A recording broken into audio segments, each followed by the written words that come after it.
Hello everyone, स्वागत है आप सभी का हमारे इस यूट्यूब चैनल पे।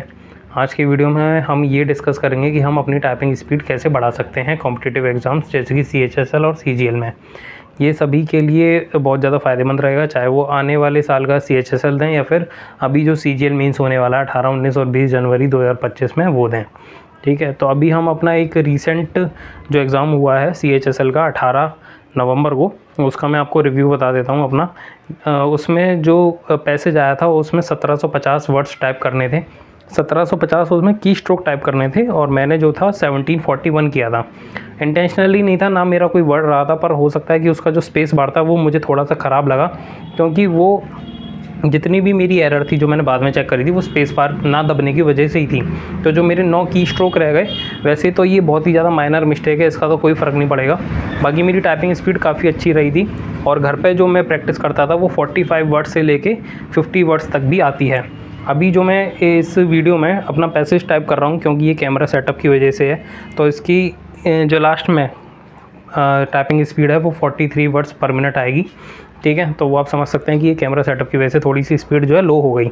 अच्छा, इसी से एक पॉइंट निकल के आता है कि कैमरा सेटअप की वजह से अगर मेरी स्पीड 45 से 43 हो सकती है, तो एग्ज़ाम के माहौल में जहाँ बहुत सारे बच्चे बैठे हुए हैं आसपास में, टीचर्स आपको पीछे से देखेंगे कि हाँ आप टाइपिंग कैसे कर रहे हो। ठीक है, उनको भी थोड़ा सा वो लगता है ना अंदर से एक्साइटमेंट की, अरे ये बच्चा कैसे टाइप कर रहा है। तो उनको तो एक्साइटमेंट लगता है, बट आपको जो है डर लगता है कि यार ये टीचर मुझे पीछे से देख रहा है, फिर वो डिस्टर्ब का माहौल क्रिएट होता है। तो आपकी स्पीड उस टाइम पर अपने आप कम हो जाती है।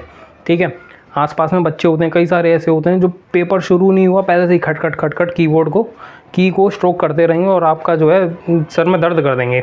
और 100 बच्चे जब एक साथ टाइप करते हैं तो पूरे एग्ज़ाम हॉल में जो है बहुत ही ज़्यादा शोर होता है। कभी कभी कीबोर्ड हमारा बहुत ज़्यादा हार्ड आ जाता है। तो इन सब की वजह से हमारी जो एक्चुअल स्पीड घर पर बन रही है वो रियल एग्ज़ाम में कम हो जाती है। सबसे ज़्यादा दिक्कत अभी CHSL के मेंस के एग्ज़ाम में बच्चों को ये लगी कि टाइपिंग जो थी हमारी ख़राब हो गई, क्योंकि कीबोर्ड जो था हार्ड था।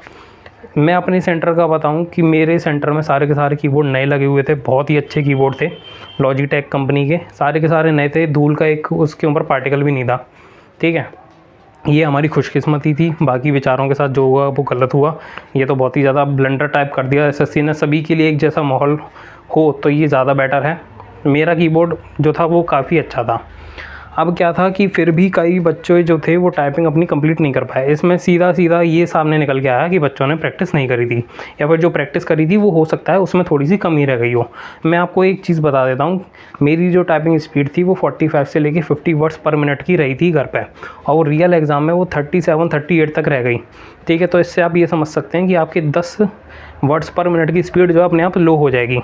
ये वीडियो मतलब बनाने का रीज़न यही है कि आप लोग ये सोचें कि अगर रियल एग्ज़ाम में 35 वर्ड्स पर मिनट मांगी गई है और हम 38 या 40 लेके चलेंगे तो फिर हमारा वो क्लियर हो जाएगा। ये नेक्स्ट टू इम्पॉसिबल है, क्योंकि बहुत ज़्यादा वहाँ पर है ना अलग माहौल होता है। जो आप घर पे बैठ के देते हैं उससे माहौल एग्ज़ाम हॉल में बहुत ज़्यादा डिफरेंट होता है। तो आपको अपनी जो मिनिमम स्पीड है वो 45 वर्ड से लेके कम से कम 50 वर्ड्स तो रखनी ही पड़ेगी। मतलब 45 तो मिनिमम है, 45 से नीचे तो आना नहीं है किसी भी हाल में।